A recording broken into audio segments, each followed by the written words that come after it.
Anakin's Force Ghost at the end of the Ahsoka finale is a sad reminder that nostalgia alone can never overcome illogical, stupid action scenes, a lack of chemistry, bad writing, and massive unfulfilled promises of plot. This finale featured our reunited heroes staging an assault on the fortress to stop Thrawn from leaving this galaxy and his pathetic attempts to slow them down on the way. The show opens with some flaccid nostalgia by showing Ezra constructing a new lightsaber, even though in just the last episode he said he didn't need one. This is exactly like Game of Thrones Season 8, where shit flip-flopped from one episode to the next. He wants it to be like his former master, but if you've never seen Rebels, none of that really means much. Ahsoka and Sabine discuss what happened earlier with references to Anakin as a way to build emotion. This scene is neither well written nor well performed. There's no chemistry between these actors, and Rosario Dawson just does not have the chemistry to carry her character or the show. The best was Ariana Greenblatt back in episode 5, who was phenomenal. This is all a dud. Anyway, the TIE fighters attack, and you notice how 2 Imperial TIE fighters can't hit a fucking stationary target. Like, the ship is basically at a standstill, and no one is firing back, and they still miss. Building great action scenes is hard because there has to be suspense and real danger. You can't just have your heroes win the fight because the other side is so pathetic they can't hit a stationary target that doesn't fire back. Jeez. Also, Thrawn only sends 2 TIE fighters. Imagine if he sent 8 or 10. Always just enough to lose. He's supposed to be a military genius, remember? Eventually they run in hard and the whole freaking Star Destroyer opens up their turbo lasers on them. Apparently they can down entire fleets but can't hit a few people on the ground. It's really the same thing as always. The bad guys are incapable and the good guys have No can defense.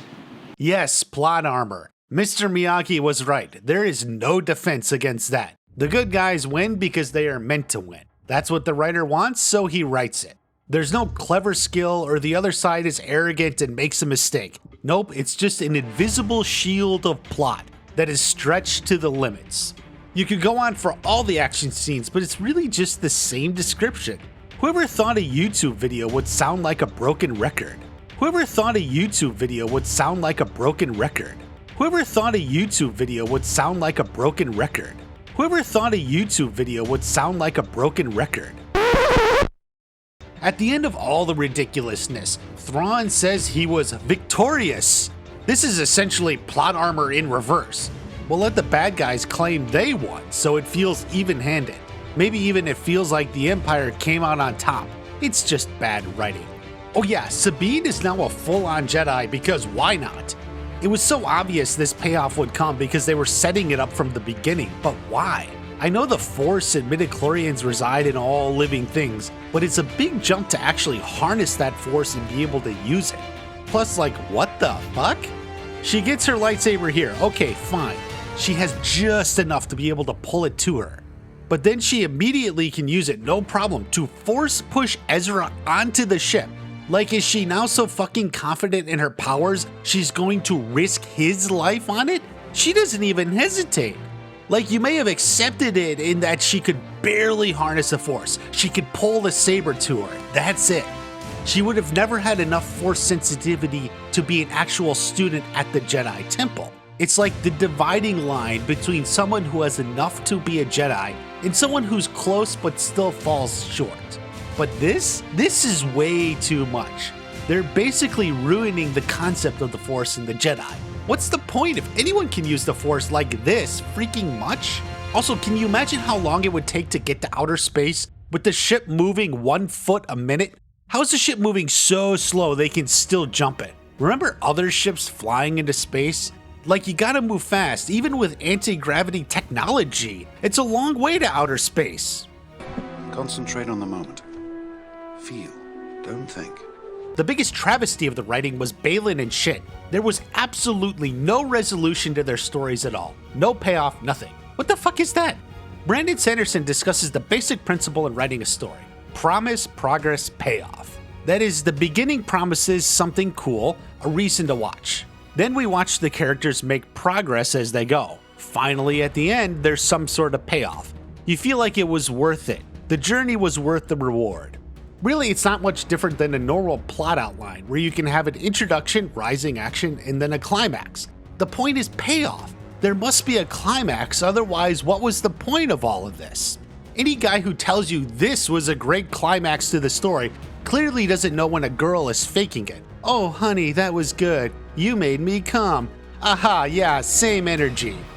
It feels like this should be the end to the second to last episode, not the finale.